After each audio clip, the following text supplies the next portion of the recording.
There is a moment, far beyond planets and stars, where the universe stops feeling like a collection of objects and begins to feel like a landscape. Distance stretches into something almost tangible. Light thins. Structure emerges not as shapes you can point to, but as patterns that only exist when you step far enough back. Picture a slow ascent away from Earth. Cities soften into continents. Continents dissolve into clouded textures, and the blue of the oceans blends into the black of space. The moon drifts past, then the sun, then the familiar architecture of the solar system gives way to a broader arrangement, a disk of stars curving around a glowing centre.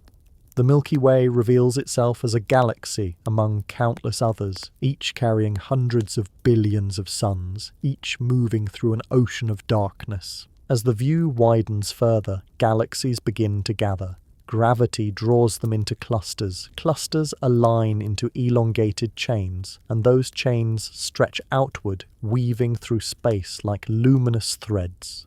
Between them, immense regions open up, vast, quiet expanses where matter thins and light travels unimpeded for hundreds of millions of years. And then, slowly, something extraordinary takes shape. A continuous arrangement of galaxies spanning distances so immense that the word structure starts to feel almost inadequate, a feature so large that no single observer could ever see it whole. A pattern revealed only through careful measurement, through redshifts and surveys, through maps that transform the sky into three-dimensional space. This is where astronomers begin to speak of great walls. These walls are not objects in the everyday sense. They have no edges you could trace with your finger, no surfaces you could stand upon. They exist as statistical realities, immense concentrations of matter arranged along sheets and filaments stretching across hundreds of millions, sometimes billions, of light years. To understand how such structures can exist, the idea of largest must first be carefully unpacked. In cosmology, size is inseparable from time. Looking outward also means looking backward. Every distant galaxy is seen as it once was, its light carrying the imprint of an earlier universe. The farther the light has travelled, the younger the universe appears. Distance, in this context, becomes a record of cosmic history. The observable universe forms a vast sphere centred on the observer, defined by how far light has been able to travel since cosmic expansion began. This sphere contains everything that can, in principle, be measured or mapped. Beyond it, space continues, carrying galaxies whose light has yet to arrive, whose existence remains part of the universe's deeper expanse. Because space itself expands, cosmic distances resist simple interpretation. A galaxy observed at great distance appears closer than it truly is today. While its light journeys toward us, the fabric of space stretches beneath it, enlarging the gap. As a result, cosmologists describe the universe using different distance measures, each illuminating a different aspect of reality. Light travel distance captures how long a photon has been in motion. Proper distance describes separation at a specific cosmic moment. Co-moving distance fixes galaxies into a coordinate grid that expands along with the universe, preserving their relative positions over time. When scientists discuss the scale of great walls, co-moving distance provides the most meaningful language, a way to compare structures across billions of years of cosmic evolution. Yet distance alone does not define what is physically possible. The universe also obeys limits of causality. Regions of space influence one another only within the bounds set by cosmic expansion and the speed of light.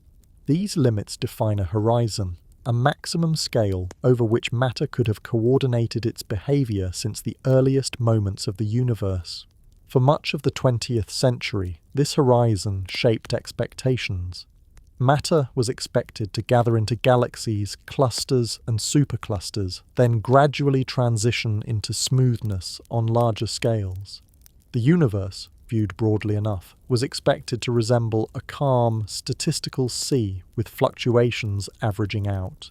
This expectation was formalized in the cosmological principle. the idea that, when examined on sufficiently large scales, the universe appears uniform and directionless, with no preferred locations or orientations. This principle does not erase structure. Instead, it describes how structure behaves when viewed from far enough away. Early galaxy surveys seem to confirm this picture. The maps were shallow, the samples limited, galaxies appeared clustered, yet contained within modest scales. The universe looked busy up close and orderly from afar.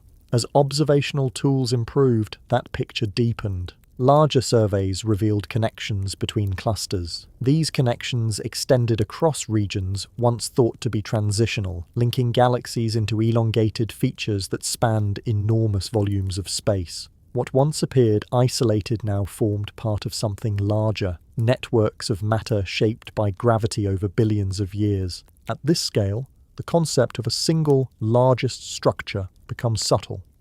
Size depends on how coherence is defined. Visual continuity tells one story. Density contrast tells another. Statistical significance tells yet another. A great wall emerges not as a sharply bounded entity, but as a region where matter aligns more strongly than chance would suggest. Statistical homogeneity provides the key. The universe does not demand uniformity at every location. It demands balance across scale. Overdense regions such as walls and filaments coexist with underdense voids. Together, they preserve the large-scale symmetry predicted by cosmology, even while creating dramatic structure locally. Great walls sit precisely at this boundary, immense enough to inspire awe, yet consistent with the deep mathematical order of the universe. They represent gravity working patiently, amplifying tiny differences left behind in the early universe, sculpting matter into sheets and corridors that stretch across cosmic time. Before following those processes deeper, before tracing how dark matter carves invisible scaffolding and how galaxies drift into place, it helps to linger here, at the edge of scale itself. If you enjoy these quiet journeys across the universe, consider subscribing to Sleepless Knowledge. And if you're listening right now, leave a comment with where you are and what time it is there. It's a small signal across a vast cosmos, connecting distant minds through shared curiosity. Because from this point onward, the universe reveals a remarkable truth. Size in cosmology is never just about distance. It is about history, statistics, and the slow, elegant growth of structure across an expanding sea of space. And within that sea, the great walls rise, vast, patient, and written into the universe long before the first stars ever ignited. Long before galaxies traced filaments through space, before stars ignited or atoms assembled into anything recognizable, the universe existed in a state of remarkable simplicity. Space was hot, dense, and filled with energy so evenly distributed that, at first glance, it could be mistaken for perfect uniformity. Yet hidden within that apparent smoothness were tiny variations, subtle irregularities destined to shape everything that would follow. These irregularities were born during inflation, an early phase when the universe expanded at an extraordinary rate. In a fraction of a second, space itself stretched by an enormous factor, carrying microscopic features to astronomical scales. Inflation acted like a cosmic amplifier, taking fluctuations rooted in quantum physics and imprinting them across the universe. At the smallest scales, quantum fields never remain perfectly still. They fluctuate naturally, even in their lowest energy state. During inflation, these quantum ripples became frozen into the fabric of space as expansion carried them beyond the scale where causal processes could smooth them out. What began as subatomic uncertainty transformed into variations in density spanning vast regions of the cosmos.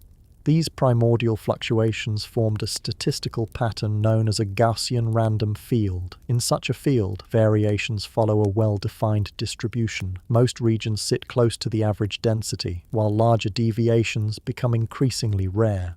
This mathematical simplicity carries profound consequences. a Gaussian field lacks preferred locations or directions, embedding symmetry directly into the early universe. Every region plays by the same statistical rules. Because of this, the early universe resembled a gently rippling surface rather than a chaotic landscape. Peaks and valleys existed, yet their distribution obeyed precise probabilities. These peaks represented regions slightly denser than average, while valleys corresponded to slightly emptier zones. Gravity would later magnify these distinctions, yet their initial pattern was set astonishingly early. One of the most striking features of these fluctuations was their near-scale invariance. This property means that variations looked statistically similar across a wide range of sizes. Whether examining fluctuations spanning a few thousand light-years or hundreds of millions, their relative strengths followed nearly the same pattern.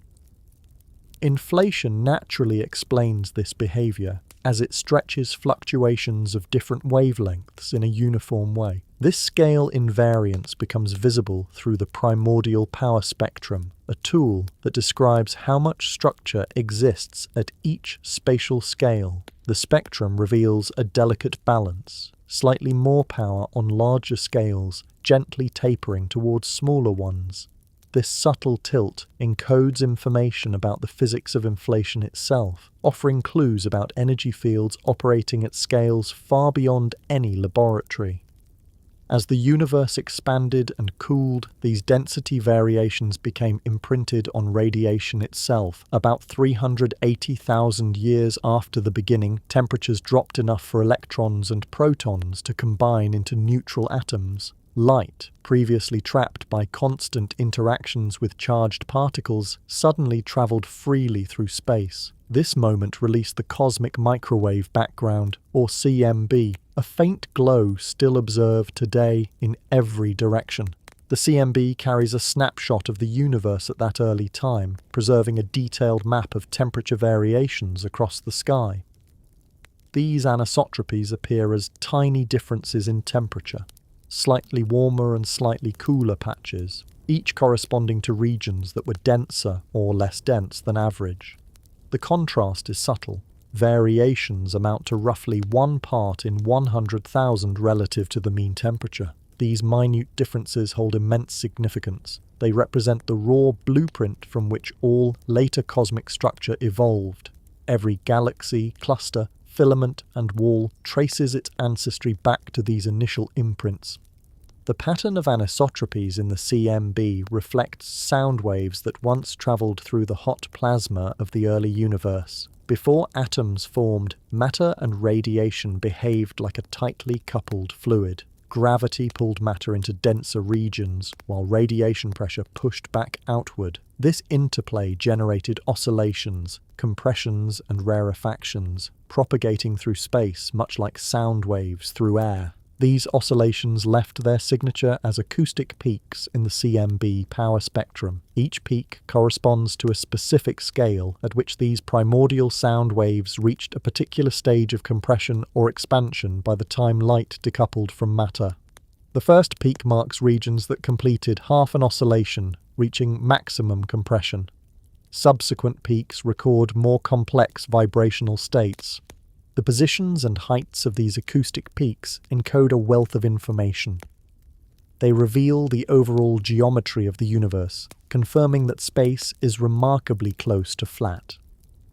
They indicate the relative amounts of ordinary matter, dark matter, and radiation. They even constrain the expansion rate during that era. Each peak acts as a fossil record of physical processes occurring nearly 14 billion years ago. Ordinary matter influences these oscillations by adding inertia to the plasma. Regions rich in baryons deepen gravitational wells, enhancing compressions and altering peak heights. Dark matter, interacting only gravitationally, shapes the background potential in which these oscillations unfold. Radiation pressure, meanwhile, governs how strongly matter rebounds from compression. Together, these components choreograph a precise cosmic dance whose rhythm still echoes in the CMB. The extraordinary smallness of these fluctuations demands explanation. Variations of 1 part in 100,000 may sound negligible, yet they represent the perfect balance required for cosmic evolution. Slightly larger fluctuations would have caused matter to collapse too rapidly, producing a universe dominated by dense objects early on. Slightly smaller ones would have left matter too diffuse, delaying structure formation indefinitely. Inflation naturally produces fluctuations of precisely this scale. The energy driving inflation sets the amplitude of quantum fluctuations, linking fundamental physics to the large-scale structure of the universe. Measurements of the CMB confirm this connection with striking precision, matching theoretical predictions across multiple independent observations. This delicate initial state ensured a long, gradual evolution. Gravity had time to work patiently, drawing matter inward over billions of years. Regions that began just slightly denser than average grew steadily, attracting surrounding material and evolving into the seeds of galaxies and clusters. Underdense regions expanded into voids, amplifying contrast without disrupting overall balance. As cosmic expansion continued, these primordial differences guided matter into an increasingly intricate pattern. Small structures formed first, merging into larger ones, following the hierarchical growth dictated by the initial fluctuation spectrum. Over immense spans of time, filaments and sheets emerged, connecting clusters across vast distances. Great walls trace their origins directly to this early pattern. They represent the amplification of long wavelength fluctuations, regions where density variations extended across hundreds of millions of light-years from the very beginning. Inflation stretched these modes to extraordinary scales, embedding the possibility of immense structures into the universe's earliest moments. The CMB thus serves as both a boundary and a bridge. It marks the earliest image accessible to observation, and it connects the smooth infancy of the universe to the richly structured cosmos seen today. Every ridge and valley in the large-scale distribution of galaxies finds its echo in those faint temperature variations mapped across the sky. The elegance of this picture lies in its continuity. Quantum uncertainty evolves into classical density variations. Density variations shape radiation patterns. Radiation patterns guide gravitational collapse. Across each stage, the same statistical principles apply, linking the smallest scales of physics to the largest structures ever discovered. As the universe aged, gravity took over as the dominant sculptor, yet its work always followed the contours drawn during inflation. The seeds planted in those first fleeting moments grew slowly, steadily, and inevitably into the vast cosmic architecture that now surrounds us. In this way, the great walls of the universe carry a memory far older than galaxies themselves. They remember a time when space expanded faster than light could traverse it, when quantum fluctuations froze into place, and when the universe quietly chose the pattern it would follow for the next 13 billion years. What appears today as immense structure began as an almost imperceptible whisper in the fabric of reality, a whisper preserved in the glow of the cosmic microwave background, still drifting through space, still telling the story of how complexity arose from near-perfect simplicity. Long after the first fluctuations were laid down, gravity began its quiet work. At the beginning, the universe remained dominated by radiation. Energy streamed freely, pressure stayed high, and matter existed as a minor component of the cosmic budget. Density variations were present, yet their growth unfolded slowly, restrained by the intense radiation environment. Gravity could sense the imperfections, but it could not yet fully act upon them. In this early era, the evolution of structure followed what cosmologists call linear growth. Density perturbations, regions slightly denser or rarer than average, grew in proportion to the expansion of the universe itself. A region that began 1% denser than its surroundings stayed roughly 1% denser as space expanded. The pattern remained intact, scaled upward gently with time. This linear regime preserved the memory of the primordial fluctuations almost perfectly. Each overdense region retained its shape, its relative contrast, and its statistical identity. Gravity amplified differences slowly and predictably, without dramatic collapse or fragmentation. The universe evolved with restraint, guided by expansion as much as attraction. Whether a perturbation could grow depended on its size. This balance is captured by the idea of Jean's instability, a criterion describing when gravity overcomes pressure. In simple terms, if a region grows large enough, its self-gravity dominates internal pressure forces, allowing collapse to begin. If it remains too small, pressure smooths it out. In an expanding universe, this balance becomes dynamic. The critical size, the Jean's length, changes over time as temperature, density, and expansion rate evolve.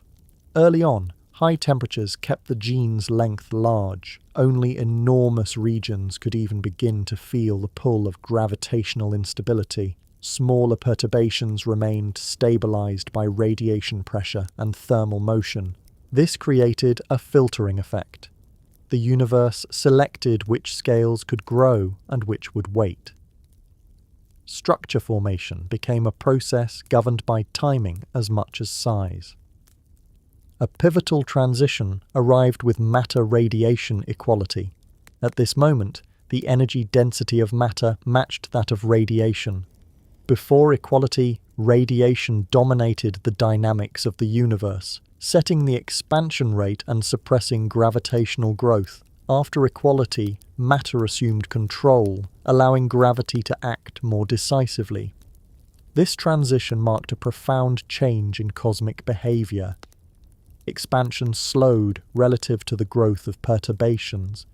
Regions slightly denser than average gained leverage. Gravity could now deepen potential wells instead of merely tracking expansion. The universe entered a phase where structure growth accelerated, yet even then, growth remained selective. Before recombination, the moment when atoms formed and light decoupled, ordinary matter stayed tightly coupled to radiation. Photons scattered constantly off charged particles, exerting pressure that resisted collapse. Baryonic matter behaved like a fluid supported by radiation pressure, oscillating rather than settling into gravitational wells. These oscillations echoed the same acoustic waves imprinted in the cosmic microwave background.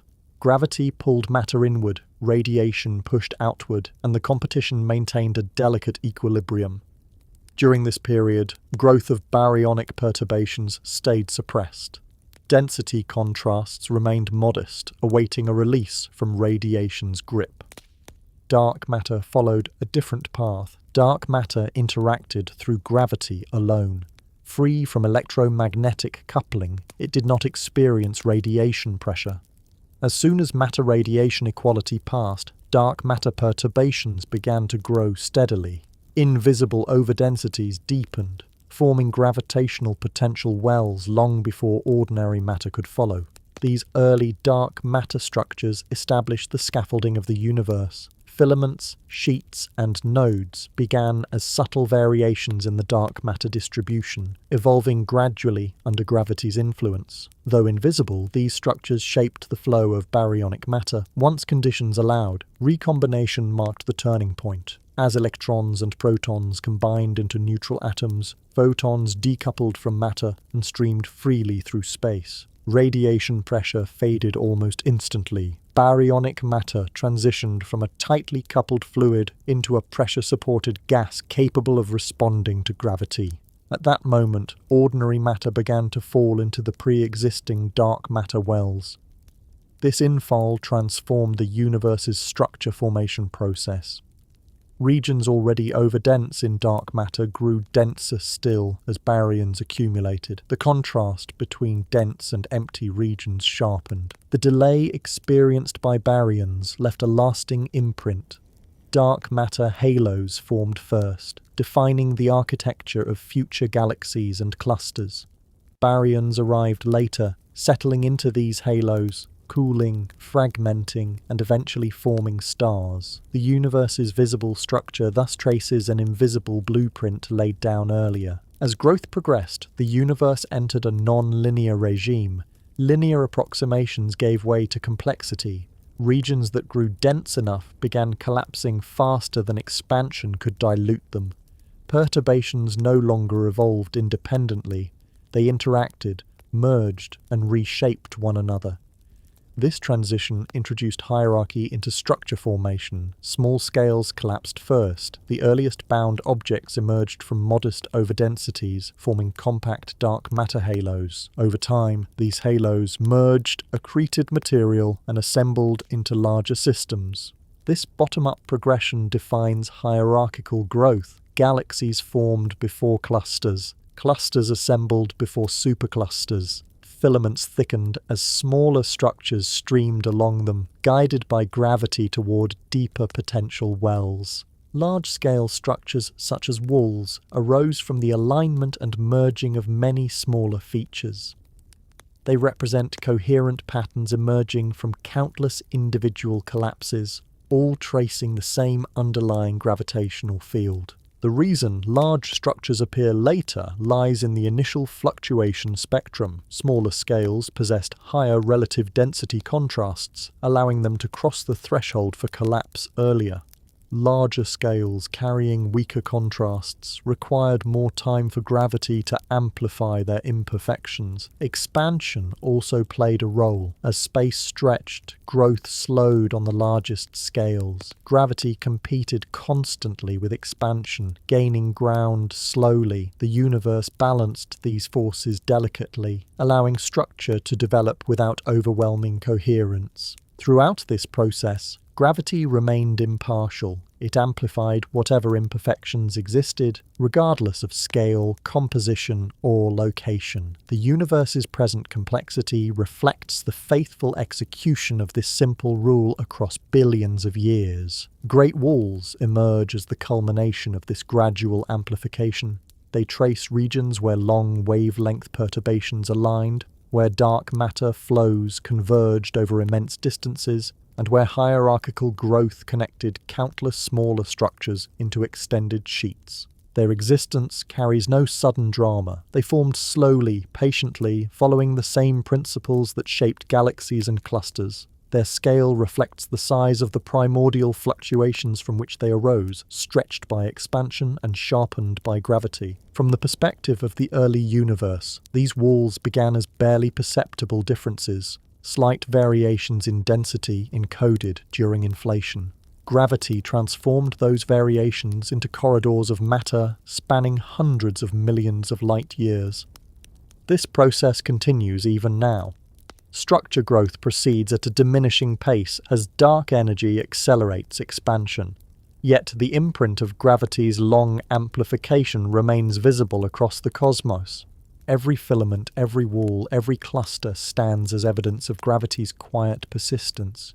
Given time, even the smallest imperfection becomes significant. Given enough time, it becomes architecture. In the universe, perfection was never required. Imperfection, amplified patiently by gravity, proved sufficient to build the largest structures ever known. Long before stars illuminated galaxies, before gas cooled or planets formed, an unseen framework began to take shape.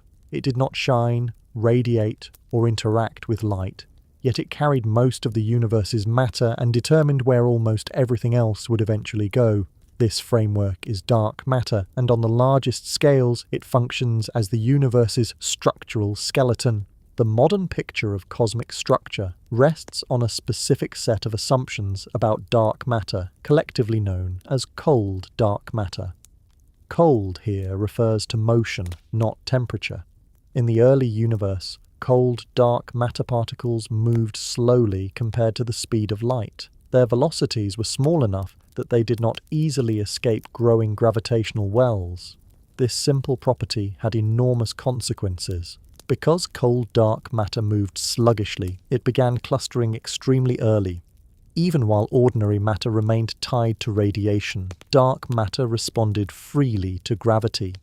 Small overdensities grew, deepened, and merged, establishing a hidden landscape of mass long before galaxies became visible.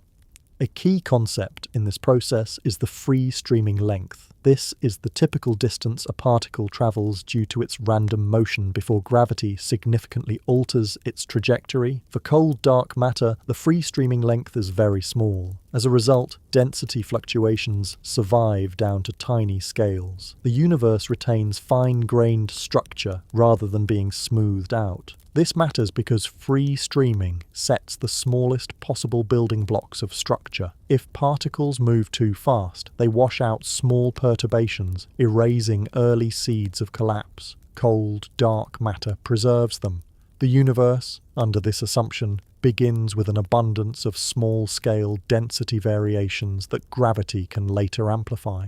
Once expansion slowed sufficiently after matter radiation equality, these preserved fluctuations began collapsing into bound objects known as dark matter halos. A halo forms when a region becomes dense enough that gravity overwhelms expansion locally, matter streams inward, orbits become chaotic, and the system settles into a roughly spherical distribution of mass. Halo formation followed a hierarchical pattern. The smallest halos formed first, each containing modest amounts of mass. Over time, these halos merged, collided, and accreted surrounding material, assembling larger halos. This merging process never truly stopped. Even today, halos continue to grow by absorbing smaller companions and diffuse matter. As halos merged, they did not erase one another's structure completely. Instead, they preserved memory. Dense cores survived, orbital paths aligned, streams of matter traced the gravitational contours of the larger system. Out of countless mergers, larger patterns began to emerge. These patterns extended far beyond individual halos. Gravity drew matter along preferred directions, forming elongated bridges between dense regions. These bridges became filaments, long, thread-like concentrations of dark matter stretching across vast distances. Where filaments intersected, matter accumulated more efficiently, creating deep gravitational wells. These intersections became the birthplaces of galaxy clusters. Multiple filaments funneled matter into the same locations, feeding growth continuously over billions of years. The geometry of the cosmic web emerged naturally from this process, with nodes at intersections, filaments connecting them, and sheets forming where flows aligned across planes. Walls arise as an extension of this same geometry. When matter collapses anisotropically, it does so first along one direction, then another, and finally the third. This sequence produces sheet-like structures before compact clusters fully form. In cold, dark matter universes, these sheets persist and interconnect, outlining enormous planar features. Because dark matter is collisionless, meaning particles pass through one another without interacting except through gravity, it flows smoothly along gravitational gradients. It does not shock, heat, or fragment like gas. This property allows large-scale coherence to survive. Streams overlap without dissipating energy, reinforcing extended structures instead of breaking them apart. Walls therefore emerge naturally. They represent regions where many filaments align and where collapse along two dimensions has progressed further than along the third. Matter collects into extended planes, creating large overdense regions without sharp boundaries. Their edges remain fuzzy, defined statistically rather than physically. This behavior contrasts sharply with what would occur if dark matter possessed strong interactions or significant pressure. Collisionless dynamics allow matter to trace large-scale gravitational potentials faithfully. The resulting structures mirror the initial density field, amplified but not scrambled. Comparisons with alternative dark matter models highlight this role. In warm dark matter scenarios, particles move faster in the early universe. Their free streaming length is larger, erasing small-scale fluctuations. Structure formation begins later and proceeds more smoothly. Filaments form, yet they appear thicker, fewer, and less intricate. Walls exist, though with reduced sharpness and contrast. In hot, dark matter models, particles move at relativistic speeds. Free streaming wipes out nearly all small-scale structure. Large-scale collapse dominates, producing top-down formation. Massive structures form first, fragmenting later into smaller ones. This sequence conflicts with observations, which show early formation of small galaxies and abundant fine structure. Observational evidence strongly favours cold, dark matter.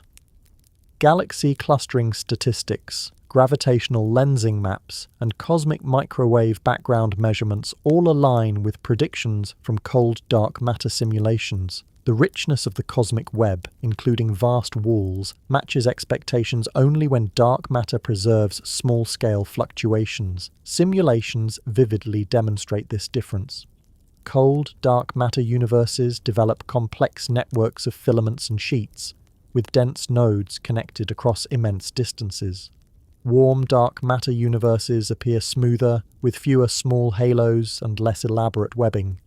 Hot, dark matter universes lack the observed hierarchical complexity altogether. In the cold, dark matter picture, walls act as memory keepers. They preserve information about long wavelength fluctuations seeded during inflation. Their scale reflects the wavelengths of those primordial modes, stretched by expansion and sharpened by gravity. They are not accidents or anomalies. They are the natural consequence of invisible matter evolving under simple rules for a very long time. As baryonic matter eventually joins this skeleton, galaxies light up the dark framework. Stars trace the densest regions, illuminating filaments and nodes while leaving vast voids comparatively empty. Walls become visible, not because dark matter changes, but because ordinary matter reveals what was already there. Even now, the skeleton remains dominant. Galaxies drift within dark matter potentials. Clusters continue to accrete matter along filaments. Walls persist as extended overdensity shaped primarily by unseen mass. On the largest scales, the universe resembles a tensioned structure.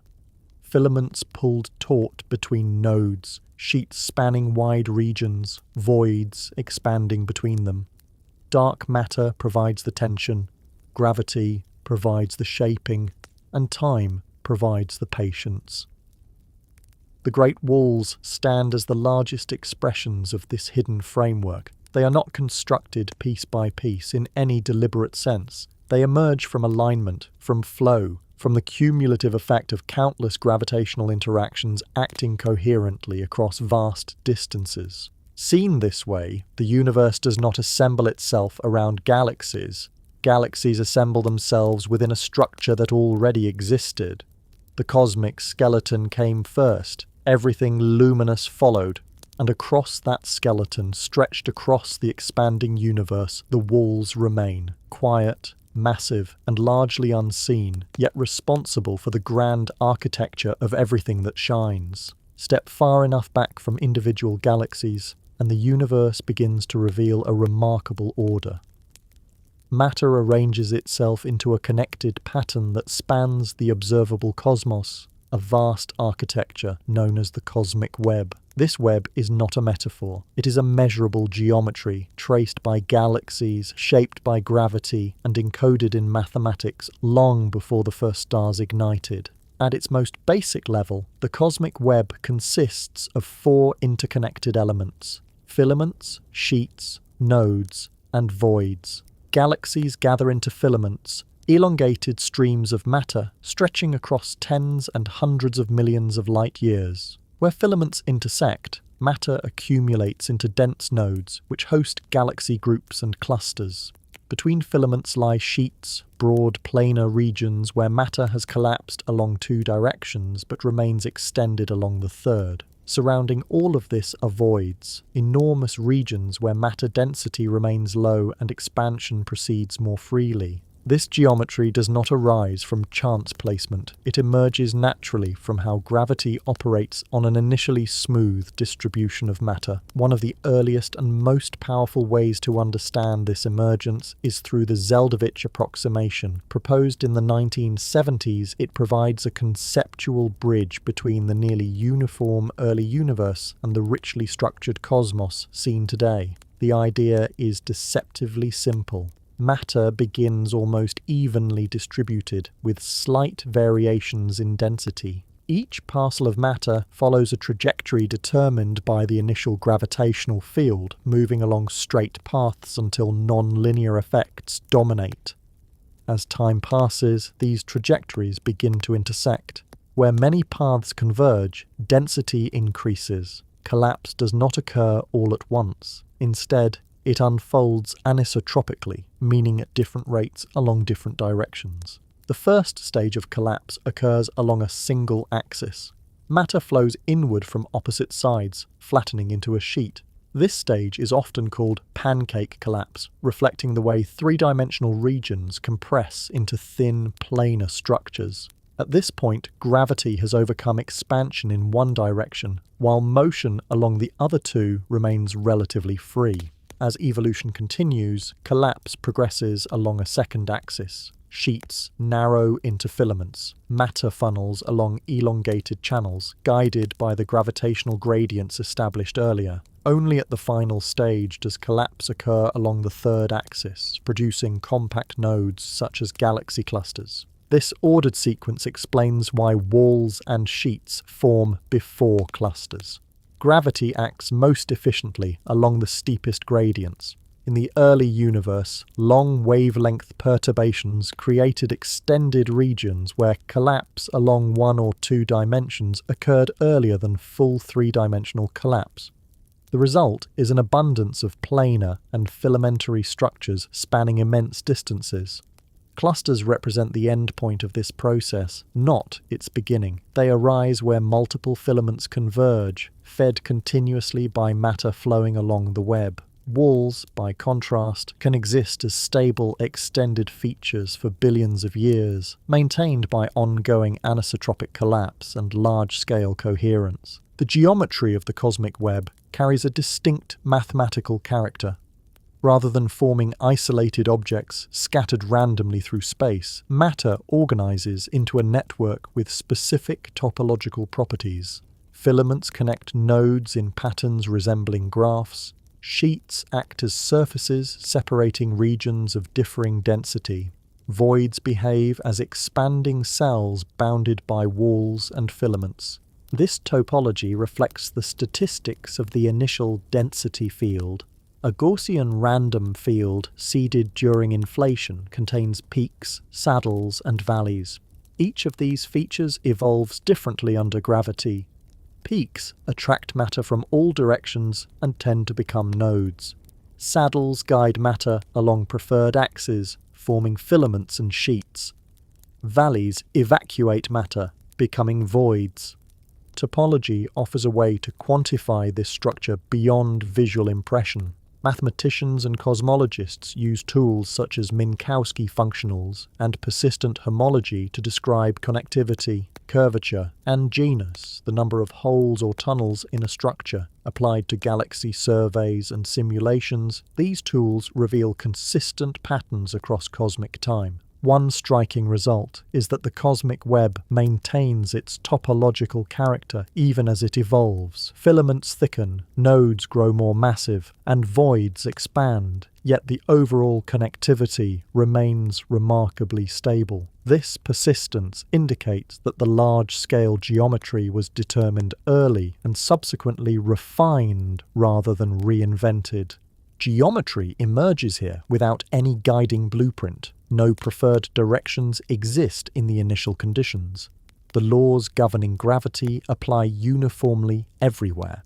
From this symmetry arises structure through instability. Slight variations grow, interact, and align, producing an ordered pattern without centralized coordination. This self-organization mirrors processes seen in other physical systems. Fluid flows develop vortices.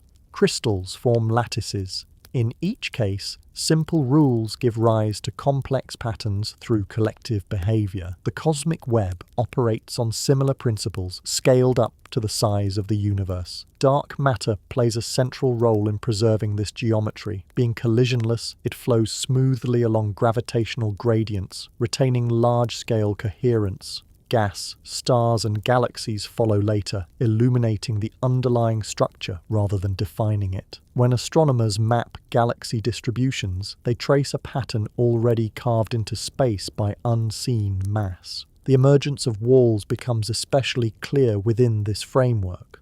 Walls correspond to regions where matter has collapsed along two axes but remains extended along the third. They form natural boundaries between expanding voids. As voids grow, they push matter towards their edges, sharpening sheets and reinforcing planar structures. This void-driven shaping adds another layer to the geometry. The universe behaves like a foam, with voids expanding and pressing against one another. Their boundaries become walls. Their edges intersect as filaments. Their corners concentrate matter into nodes. This cellular pattern appears across simulations and observations alike. Importantly, this geometry respects the statistical symmetries of the universe. While the web appears intricate locally, its properties average out across large scales. Directions remain equivalent, locations remain interchangeable. The cosmological principle remains intact, expressed through balance rather than uniformity. Great walls occupy a special place within this geometry. They represent the most extended manifestations of sheet-like collapse, aligned across enormous distances. Their size reflects long wavelength modes in the initial density field, modes stretched by cosmic expansion and preserved by gravity's slow amplification. Seen through this lens, great walls do not stand apart from the cosmic web. They belong to its natural vocabulary. They are the large-scale expression of the same geometric rules that shape filaments and clusters, differing only in scale and coherence. What makes this especially compelling is the absence of design. No external agent arranges matter into networks. No preferred scale dictates where walls must end. Geometry arises as an emergent property, the inevitable outcome of gravity acting on near-uniform matter across immense spans of time. Every galaxy embedded in a filament, every cluster anchoring an intersection, every wall outlining a void participates in this shared structure. The universe writes its architecture through motion and attraction, guided by symmetry and instability rather than intention. From this perspective, the cosmic web feels less like a collection of objects and more like a living geometry, dynamic, evolving, and deeply rooted in the universe's earliest moments.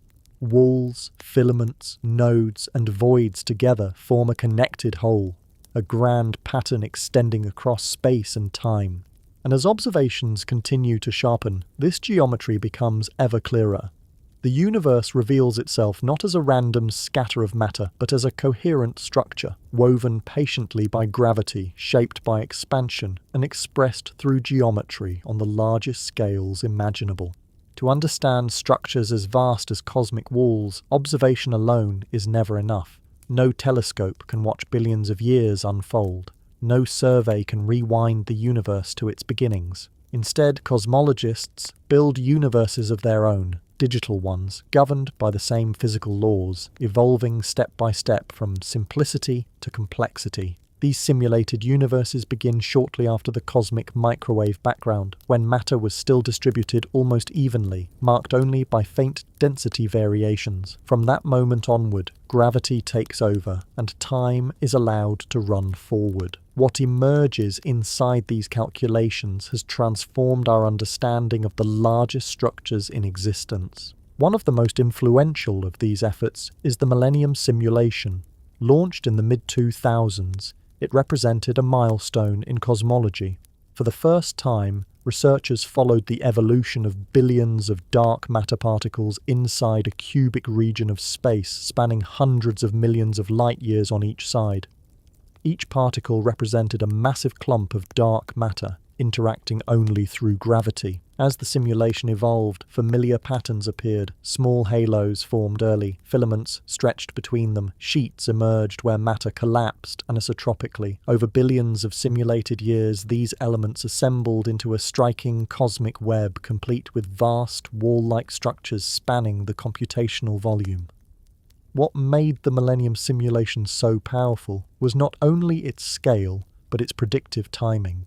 Many of the largest observational surveys had not yet been completed. The simulation forecast the existence of extended walls, filaments, and voids before astronomers had mapped them in detail. When later surveys revealed features such as the Sloan Great Wall, they bore a remarkable resemblance to structures already present in the simulation. Following Millennium, a new generation of simulations expanded the approach. Projects such as Illustris, Eagle, and Fire introduced increasingly sophisticated physics. They did not only track dark matter, but also modelled gas dynamics, star formation, stellar feedback, and the influence of supermassive black holes. Illustris simulated a representative volume of the universe with high resolution, capturing both large-scale structure and detailed galaxy formation. As matter flowed along filaments and pooled into sheets, galaxies ignited within dark matter halos, lighting up the underlying skeleton. Walls appeared not merely as abstract overdensities, but as luminous features traced by thousands of simulated galaxies. The Eagle project focused on refining physical realism by carefully tuning feedback processes, how stars and black holes inject energy into their surroundings. Eagle reproduced observed galaxy populations while preserving the large-scale cosmic web. Walls emerged with the correct thickness, density contrast, and connectivity, reinforcing the idea that these immense structures arise naturally when fundamental physics is applied consistently. The Fire simulations took yet another approach, emphasizing extremely high resolution in smaller volumes. Fire resolved the internal dynamics of galaxies in extraordinary detail, following how gas cools, fragments, and forms stars. While their simulated boxes were smaller, they still captured the filamentary environment feeding galaxies, demonstrating how local processes connect to the larger web. Each of these simulations faced the same fundamental challenge: a trade-off between resolution and box size. To simulate a Great Wall, the computational volume must be enormous. Long wavelength fluctuations require vast boxes to unfold properly. Yet resolving individual galaxies demands extremely fine resolution. Increasing one almost always forces a compromise in the other. Large box simulations sacrifice detail to capture scale. Small box simulations sacrifice scale to capture detail. Cosmologists navigate this tension by running many complementary simulations, each illuminating a different layer of cosmic structure. Resolution determines the smallest halos that can form. If resolution is too low, small-scale structure disappears, artificially smoothing the universe. Box size determines the largest modes present. If the box is too small, large walls cannot emerge at all.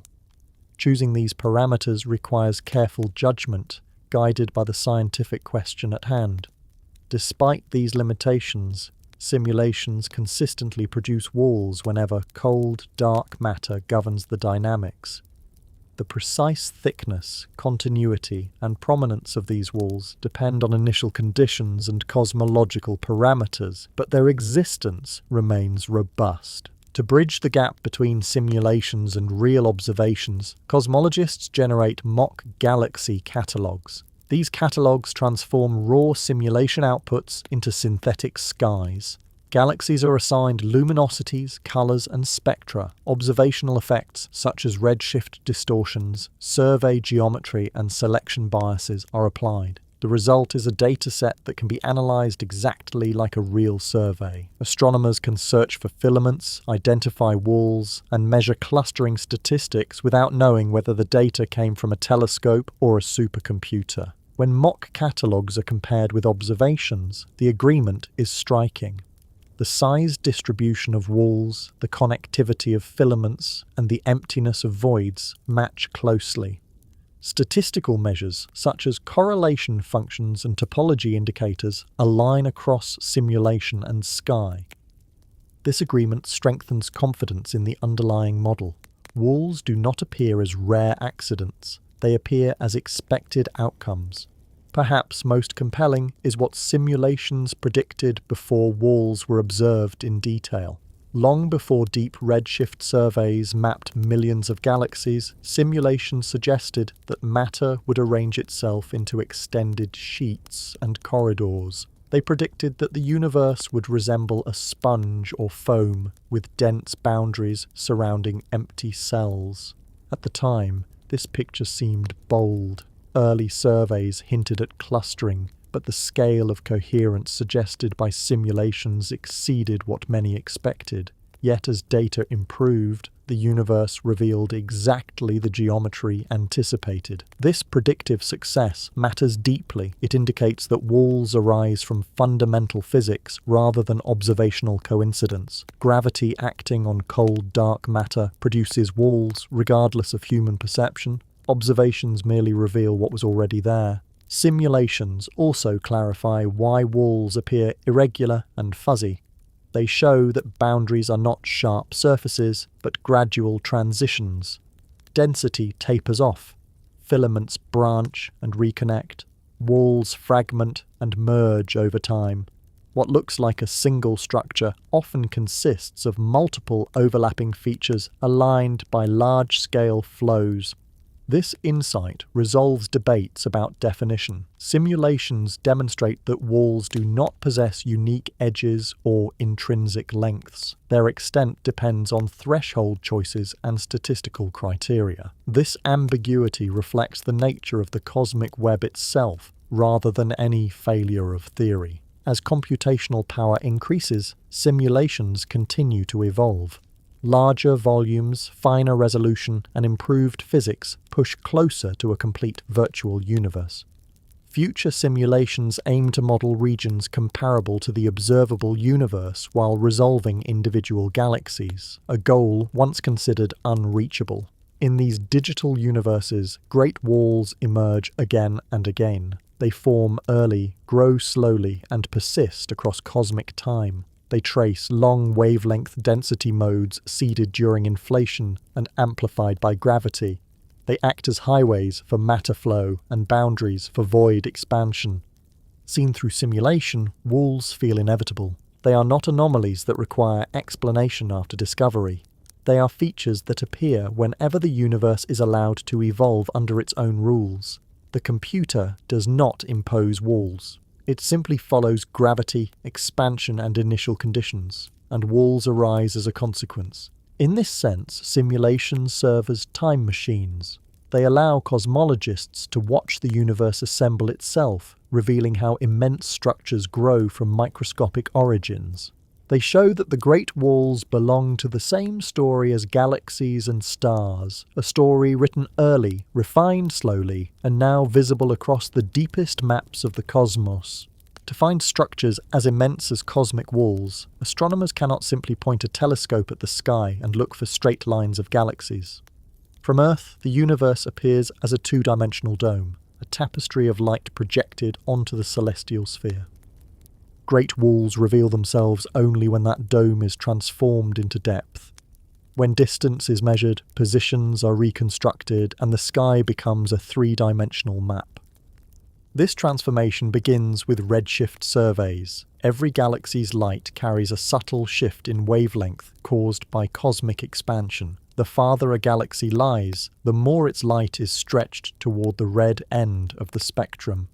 By measuring this redshift, astronomers infer distance, converting a flat image of the sky into a volume of space populated by galaxies at different depths.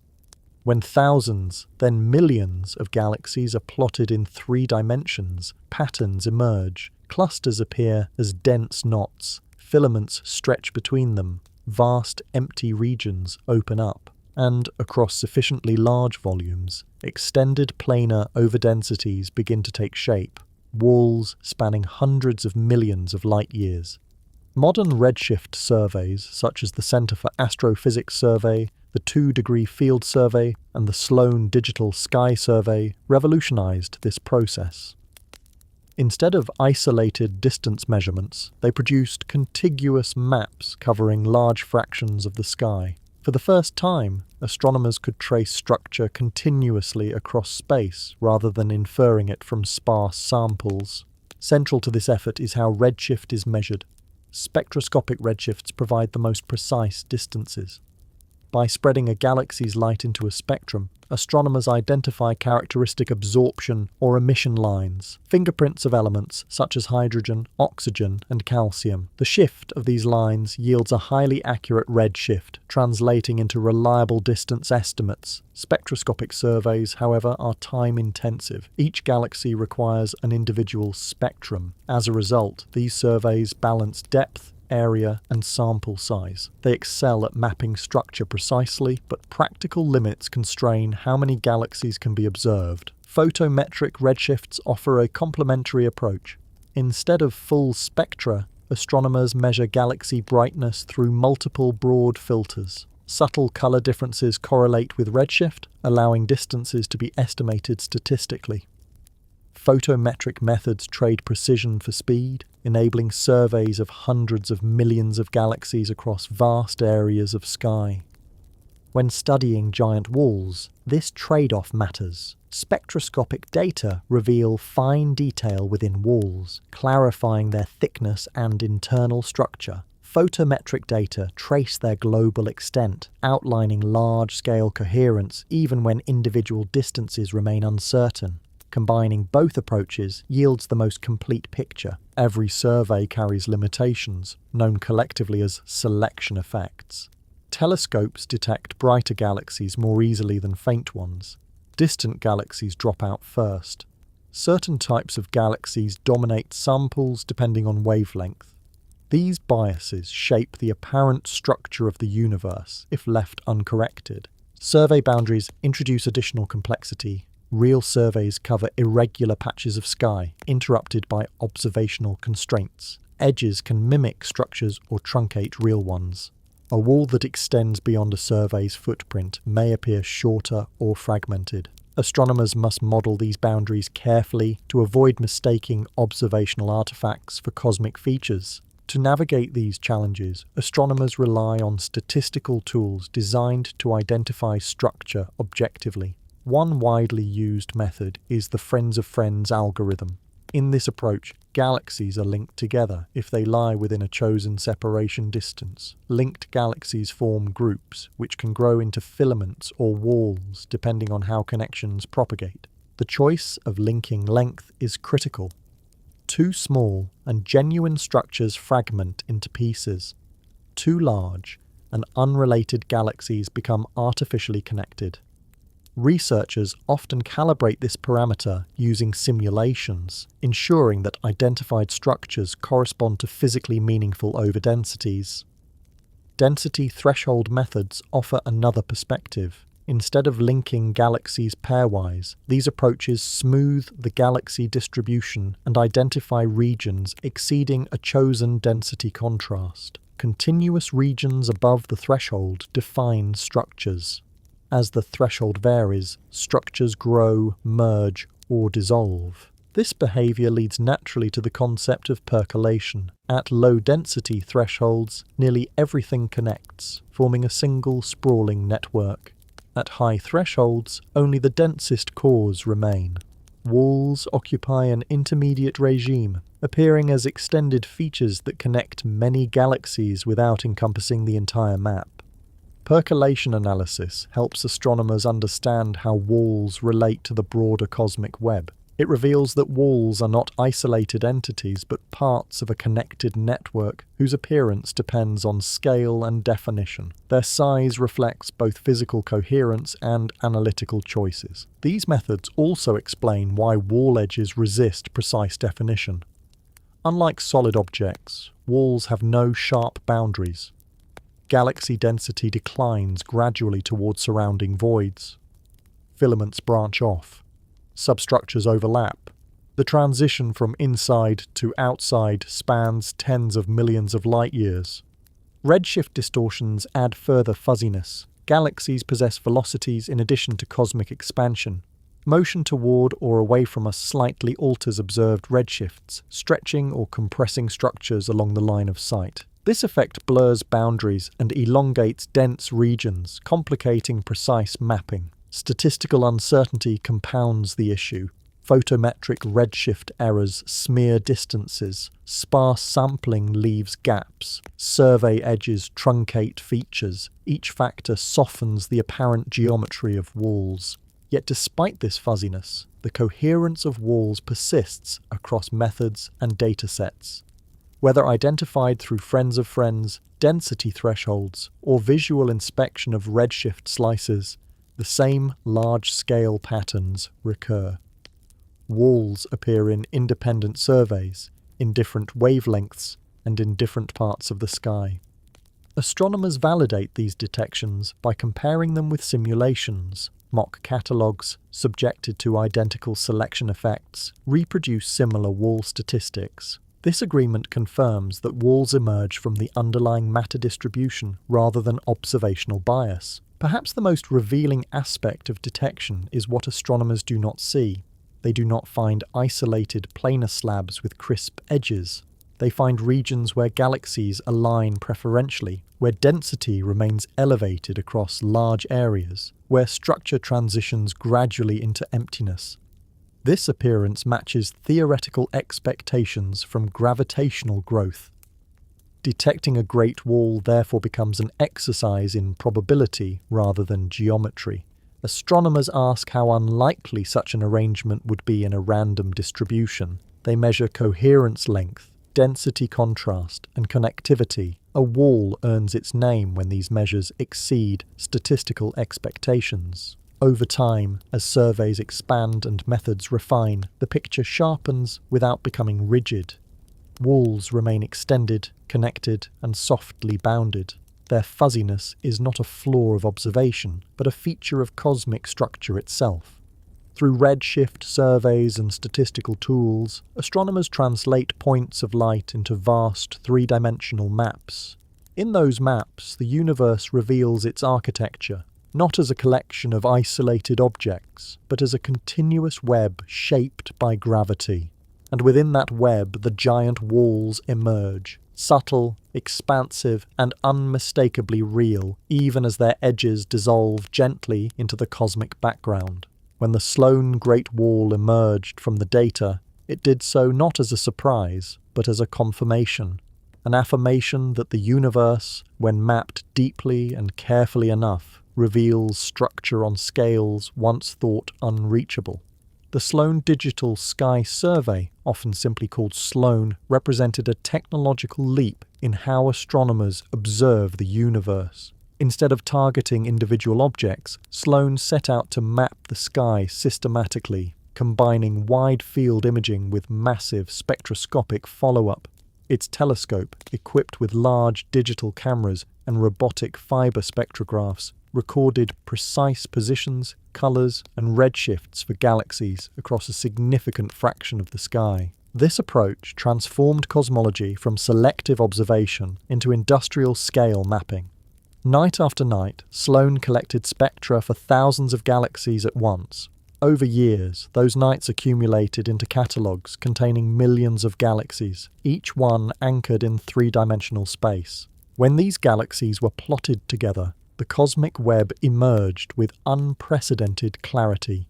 Filaments stretched farther than ever seen before. Voids appeared larger and emptier, and embedded within this expanding map, a colossal arrangement of galaxies stood out, an extended, interconnected overdensity spanning more than 1 billion light-years in car-moving length. This structure became known as the Sloan Great Wall. Its scale exceeded that of the earlier CfA Great Wall by a wide margin. Depending on how boundaries are defined, the Sloan Great Wall stretches roughly 1.3 billion light-years from end to end. Its mass is enormous, containing tens of thousands of galaxies and a total matter content comparable to some of the most massive features in the observable universe. yet its geometry remains familiar. Like other walls, it appears as a flattened, elongated region of enhanced density rather than a compact object. Galaxies trace a broad sheet, punctuated by clusters and threaded by filaments. Its thickness remains modest relative to its length, reinforcing its planar character. Morphologically, the Sloan Great Wall is not uniform. It contains dense cores, looser stretches, branching filaments, and nested substructures. Some regions resemble traditional superclusters. Others appear as bridges linking larger concentrations. The wall is not smooth, but textured, reflecting the hierarchical nature of cosmic structure. Embedded within the wall are smaller walls, subwalls aligned with the larger structure. These nested features mirror the self-similar behavior predicted by cosmological simulations. Structure exists within structure, each level shaped by the same gravitational rules. Filaments intersect the wall at multiple points, feeding matter inward. These intersections host massive galaxy clusters, where dark matter halos overlap and baryonic matter accumulates. The wall acts as a conduit, channeling material across vast distances, linking distant regions of the universe into a shared gravitational environment. What makes the Sloan Great Wall appear so coherent is not rigid binding, but alignment.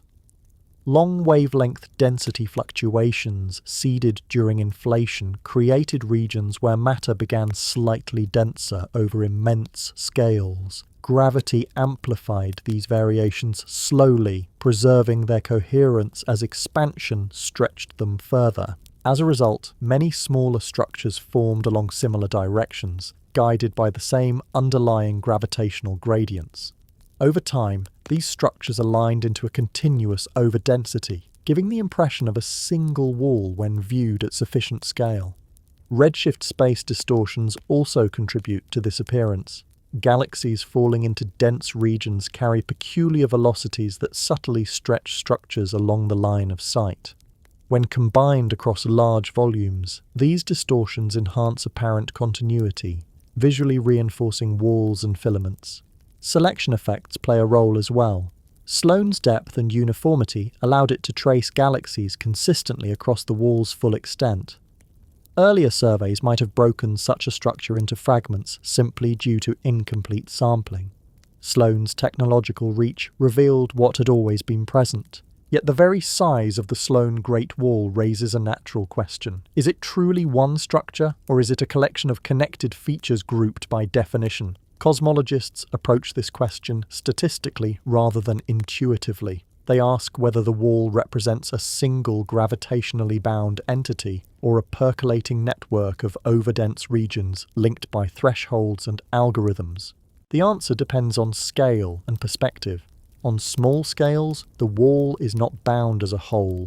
Different regions evolve semi-independently. Clusters within the wall do not orbit a common center. There is no single gravitational potential governing the entire structure. On larger scales, however, coherence emerges. Density contrasts remain elevated across the wall's full length. Galaxy orientations, filament alignments, and clustering statistics show continuity beyond random expectation. From this viewpoint, the wall functions as a unified feature of the cosmic web. Simulations reproduce this ambiguity naturally. When the same detection algorithms used on observational data are applied to simulated universes, similarly extended walls appear. Their boundaries depend on density thresholds. Their connectivity shifts with scale. No sharp dividing line separates one structure from many. This ambiguity reflects the nature of large-scale structure itself. The cosmic web is continuous. Walls are not objects placed into space.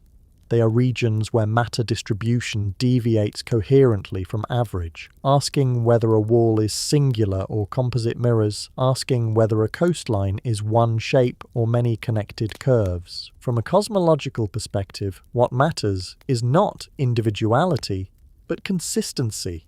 The Sloan Great Wall fits comfortably within predictions of the Standard Model. Its size, while immense, does not exceed statistical expectations once cosmic variance is accounted for.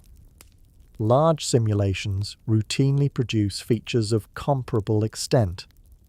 Importantly, the existence of such a wall does not threaten the cosmological principle. On scales larger than the wall itself, homogeneity reasserts itself. Density fluctuations average out.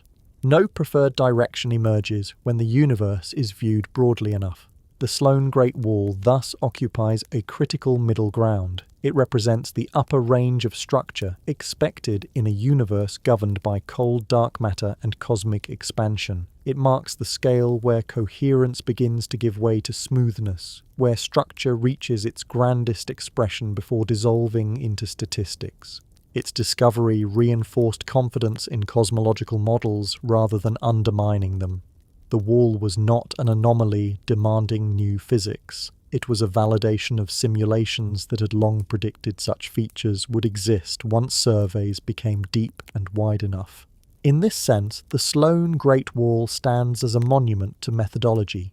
It exists not because the universe suddenly changed, but because humanity learned how to map it properly. Digital detectors, automated spectroscopy, and sustained survey strategy turned faint smudges of light into a coherent cosmic landscape. Within that landscape, the wall reveals the patience of gravity.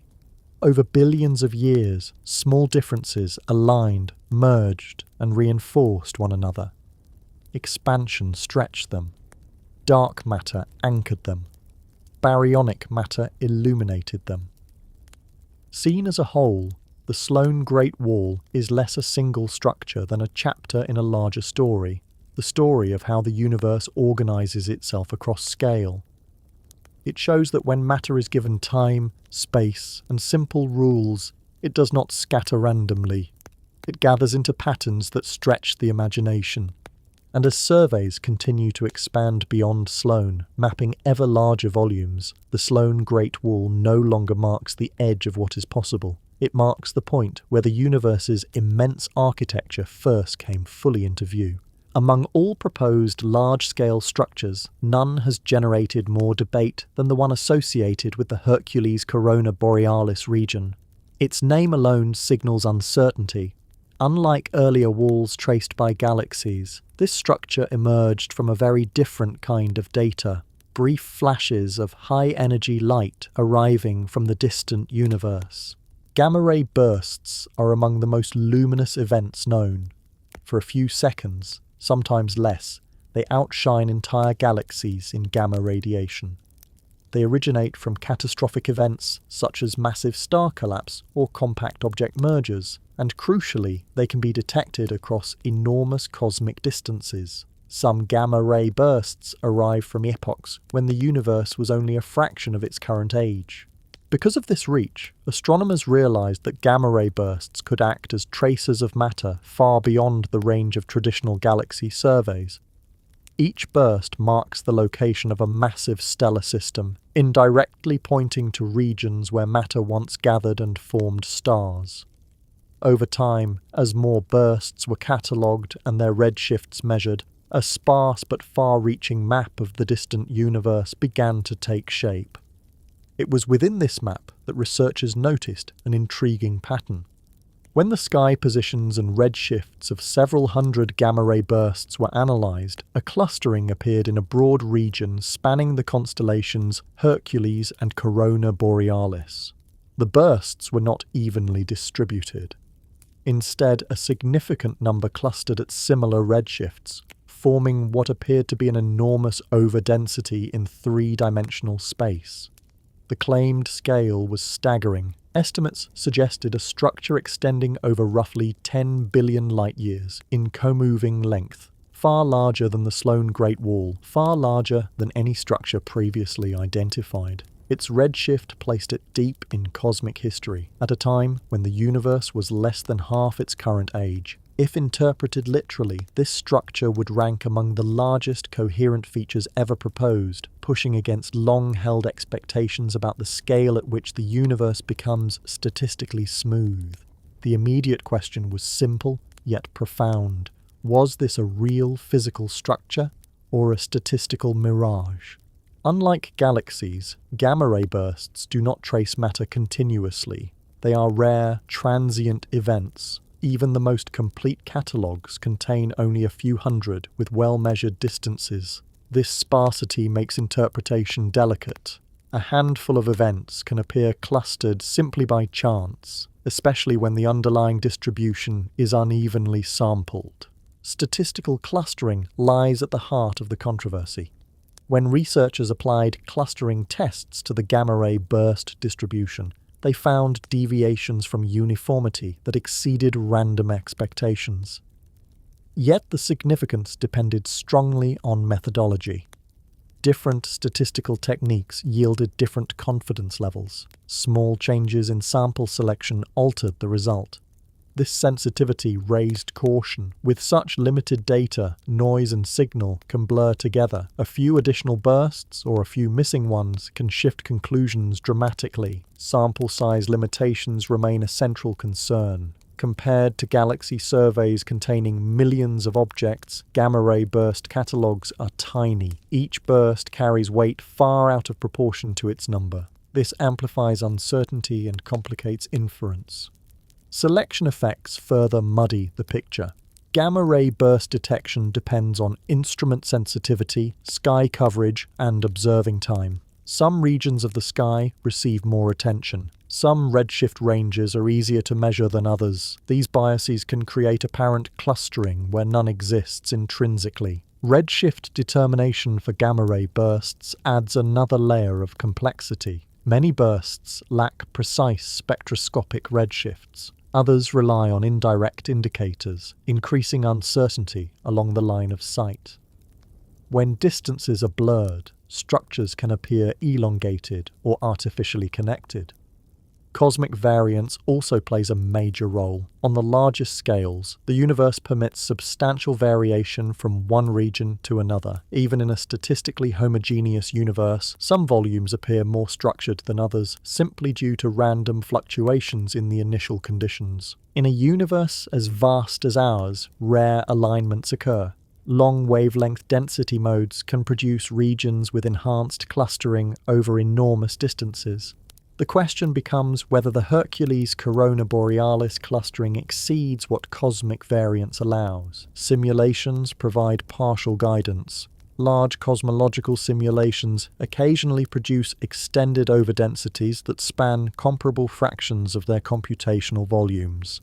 These features arise naturally from long wavelength fluctuations seeded during inflation. They are uncommon, yet permitted. However, translating simulation results to gamma-ray burst observations is challenging. Simulations track dark matter and galaxies, not transient high-energy events. Mapping bursts onto simulated structures requires assumptions about star formation, metallicity, and burst progenitors, each introducing uncertainty.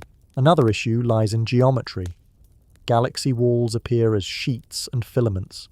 The proposed Hercules corona borealis structure does not map cleanly onto this geometry. It appears more as an extended region of enhanced burst density rather than a clearly defined sheet. This difference fuels debate over whether it deserves the label wall at all. Some researchers argue that the structure reflects overlapping filaments or superclusters aligned along the line of sight. Others interpret it as a projection effect amplified by redshift uncertainties. Still others see it as a legitimate manifestation of large-scale coherence, revealing structure on scales rarely probed. The debate has evolved as data accumulates. New gamma-ray bursts have been added.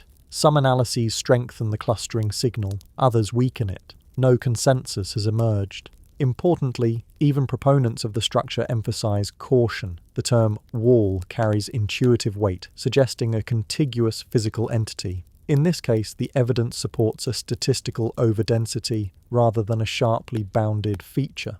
The structure, if real, may not resemble walls traced by galaxies in nearby surveys. This ambiguity keeps the Hercules corona borealis structure in a unique category.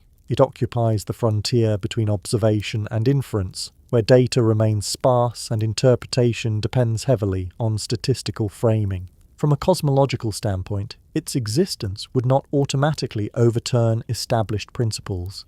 The cosmological principle concerns average behavior across vast scales, not the absence of rare features. A single extreme structure, even one spanning billions of light years, can exist within a statistically homogeneous universe if balanced elsewhere. The real tension lies in confidence, not consequence. The question is not whether such a structure could exist, but whether current evidence demonstrates that it does. As observational capabilities improve, this question may eventually resolve. Future missions capable of detecting and localizing far more gamma-ray bursts could transform sparse patterns into robust maps. Deeper galaxy surveys may trace corresponding matter distributions at similar redshifts. Independent tracers could confirm or refute the clustering. Until then, the Hercules Corona Borealis region remains an open case. It highlights the limits of inference when data grows thin. It illustrates how cosmology advances not only through discovery, but through restraint. In that sense, the controversy itself holds value. It reminds researchers that structure on the largest scales challenges intuition, stretches methodology, and demands humility. The universe permits grandeur, yet reveals it only gradually. Whether the Hercules Corona Borealis clustering ultimately stands as the largest known structure or fades into statistical coincidence, it occupies a crucial role in modern cosmology. It marks the boundary between what has been clearly mapped and what remains suggestive, inviting deeper observation rather than definitive claims. And in that unresolved space, the universe continues to test how far coherence can extend before smoothness finally prevails. The existence of immense cosmic walls naturally provokes a foundational question.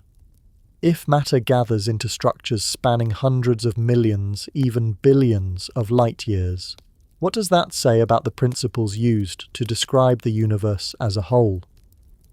At the heart of this question lies the cosmological principle. Stated precisely, it asserts that when the universe is examined on sufficiently large scales, its statistical properties remain the same everywhere and in every direction. Homogeneity refers to sameness across locations. Isotropy refers to sameness across directions. Together, they form the conceptual backbone of modern cosmology. This principle never claimed that the universe appears smooth at all scales. Galaxies, clusters, filaments, and walls represent clear departures from uniformity. The principle speaks instead about averages. It describes how matter behaves when fluctuations are smoothed over volumes large enough to include many structures at once. The challenge then lies in determining what large enough truly means. Cosmologists approach this empirically.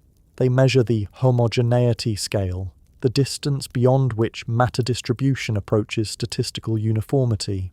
Below this scale, structure dominates. Above it, fluctuations diminish, and density variations converge toward a cosmic mean. Measurements across multiple surveys place this scale at a few 100 million light years. Within this range, walls and filaments dominate. Beyond it, the universe transitions gradually into smoothness. This transition does not occur abruptly. It emerges as a steady decline in clustering strength with increasing scale. Isotropy is tested independently. Astronomers examine whether the universe looks statistically similar in all directions. They analyze galaxy counts, temperature fluctuations in the cosmic microwave background, and large-scale velocity flows. Across these tests, isotropy holds with remarkable precision. Great walls fit naturally into this framework.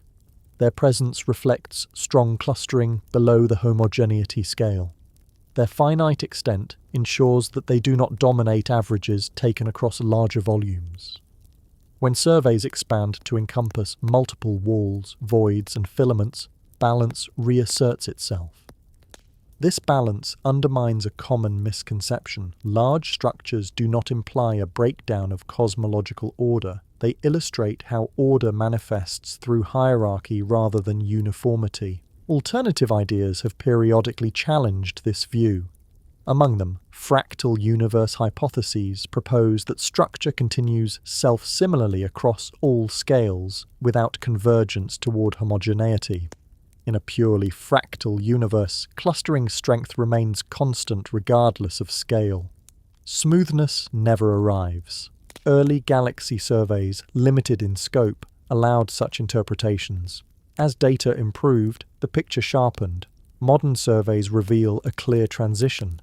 Clustering weakens with scale. Beyond the homogeneity scale, density fluctuations fall within expected statistical bounds. Fractality exists, but only locally. On small and intermediate scales, structure displays self-similar behavior. Filaments branch into subfilaments. Walls contain subwalls. This hierarchy persists up to the homogeneity scale, beyond which it dissolves into uniformity. Great walls occupy the upper range of this hierarchical regime. They represent the largest coherent manifestations of gravitational growth before averaging dominates. Their presence does not extend fractality indefinitely. It marks its limit. Another concern arises from intuition about infinity. If walls exist, one might imagine them extending endlessly, repeating without bound. Observations and theory both point elsewhere. Walls have finite lengths. Their continuity depends on density thresholds and statistical criteria. They taper, fragment, and merge rather than persist indefinitely. Simulations reinforce this picture. When cosmic volumes grow larger, walls do not scale up proportionally. Instead, new walls appear elsewhere, separated by voids. Structure repeats in distribution, not in unbroken extension. This behavior reflects the initial conditions of the universe. Primordial density fluctuations possessed a characteristic spectrum. Power declines at the largest scales. Long wavelength modes exist, yet their amplitude diminishes. This limits the coherence of structure across extreme distances. Scale-dependent smoothness emerges naturally from this spectrum. On small scales, fluctuations dominate. On large scales, smoothness prevails. Great walls sit near the crossover, where coherence remains strong yet bounded. Observational evidence supporting this picture comes from multiple independent sources. Galaxy correlation functions show a clear decline in clustering with scale. Counts in cells analyses demonstrate convergence toward uniform density at large volumes. Topological measures reveal stability rather than runaway connectivity. The cosmic microwave background offers perhaps the strongest confirmation. Its temperature fluctuations encode conditions from an early epoch when the universe was extremely uniform. The statistical isotropy of this radiation holds across the entire sky, placing tight constraints on large-scale anisotropy. If the universe possessed infinite or unbounded structures dominating all scales, those signatures would appear in the background radiation. They do not. Instead, the CMB supports a universe that begins nearly smooth and evolves structure gradually through gravity. Large-scale velocity surveys add another layer. Motions of galaxies relative to cosmic expansion remain modest beyond certain scales. There is no evidence of bulk flows driven by structures extending across the observable universe. Together, these observations converge on a consistent picture. The universe allows impressive structures. It does not allow them to dominate indefinitely. Great walls, therefore, occupy a specific role. They demonstrate how gravity organizes matter efficiently across large distances. They highlight the importance of long wavelength density modes. They challenge intuition without overturning theory. Rather than violating cosmological principles, they refine them. They show that homogeneity is an emergent property, reached gradually rather than imposed abruptly. They illustrate how isotropy coexists with local anisotropy, each applying at different scales. This layered behavior mirrors many physical systems. Fluids display turbulence locally, yet flow smoothly when averaged. Materials exhibit grain structure microscopically, yet behave uniformly in bulk. The universe follows a similar logic, scaled up to cosmic proportions. The debate surrounding great walls often stems from language rather than physics. The word wall suggests solidity and boundaries. In reality, these structures resemble regions of enhanced probability rather than physical partitions. They arise from statistics, geometry, and gravity working together. Seen in this light, great walls reinforce confidence in the standard cosmological model. Their sizes, frequencies, and morphologies align with predictions made long before their discovery. Their existence validates simulations and confirms the power of gravitational instability. Cosmology does not require a universe devoid of grandeur. It requires consistency across scale. Great walls provide exactly that, a demonstration of how vast structure fits naturally within a universe governed by simple, universal laws. As surveys continue to expand and simulations grow ever larger, this consistency remains. New walls appear, new voids open, the balance persists. The universe, viewed from close enough, reveals extraordinary complexity. Viewed from far enough away, it reveals remarkable order. Great walls belong precisely at the boundary between these perspectives, where structure reaches its fullest expression without disrupting the symmetry that underlies the cosmos itself. Far into the future, the universe begins to change its behavior in a subtle but decisive way. The patterns carved by gravity over billions of years do not vanish suddenly. They linger, stretch, and slowly lose their grip as a new influence comes to dominate the cosmic stage. This influence is dark energy. As the universe expands, matter becomes increasingly diluted. Galaxies drift farther apart, filaments thin. Walls, once reinforced by the steady inflow of matter, begin to feel a growing resistance, not from pressure or force, but from the accelerating expansion of space itself. Dark energy does not tear structures apart directly. Instead, it changes the rules of engagement, tilting the balance away from gravity on the largest scales.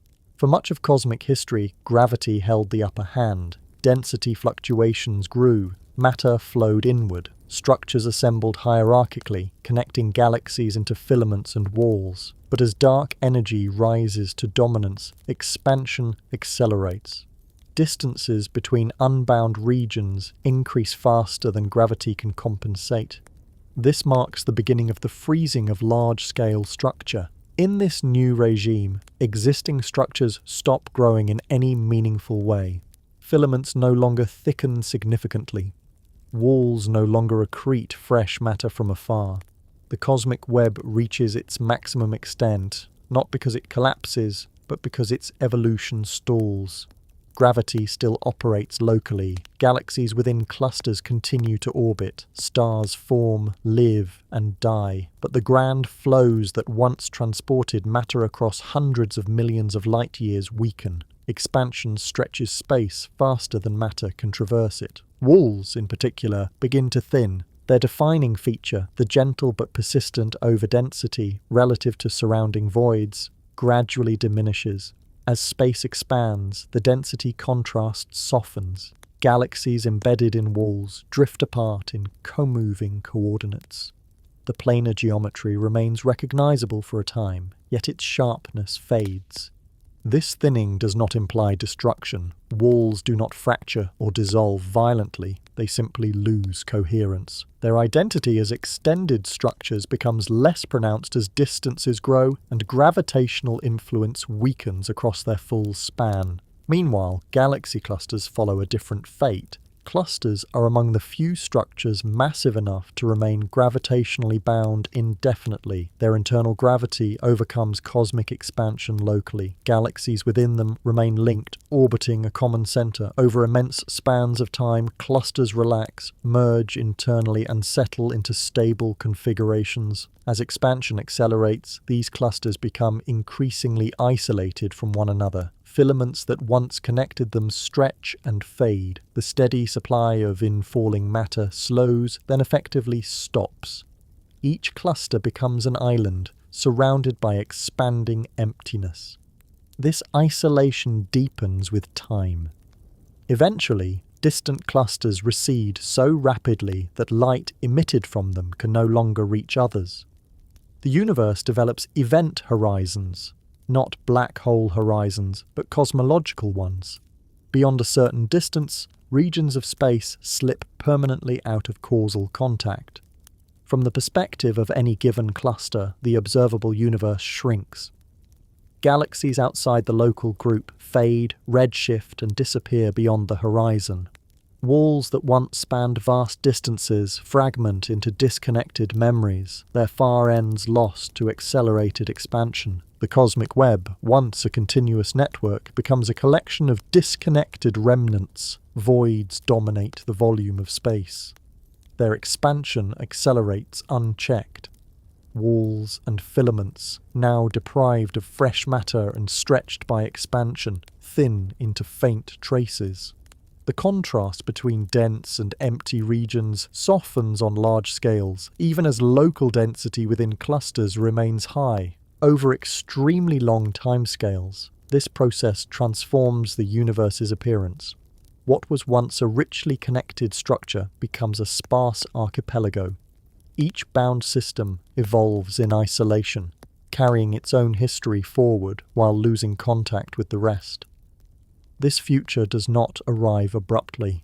For tens of billions of years, walls remain identifiable in co-moving coordinates.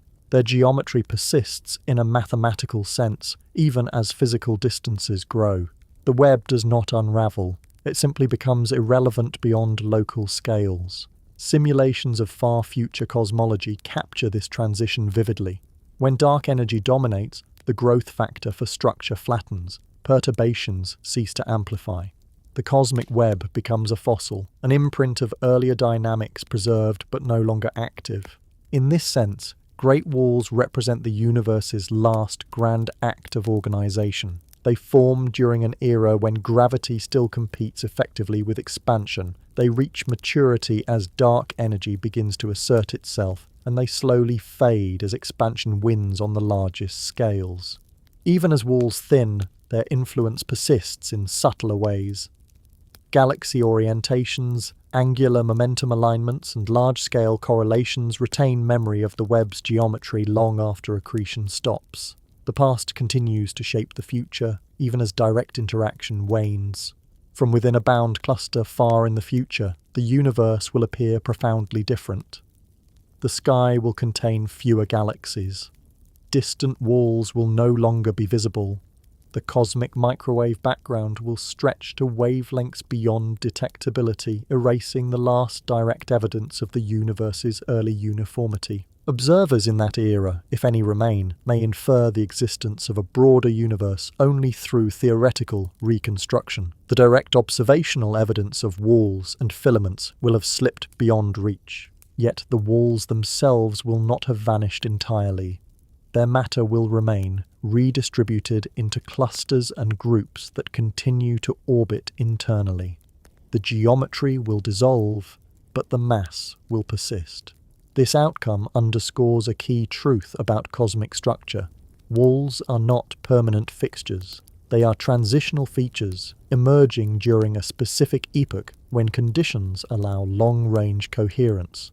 Their fate reflects the evolving balance between gravity and expansion. The cosmic web is therefore not a static architecture. It is a phase in the universe's history. Early on, the universe was too smooth for structure. Later, it became richly patterned.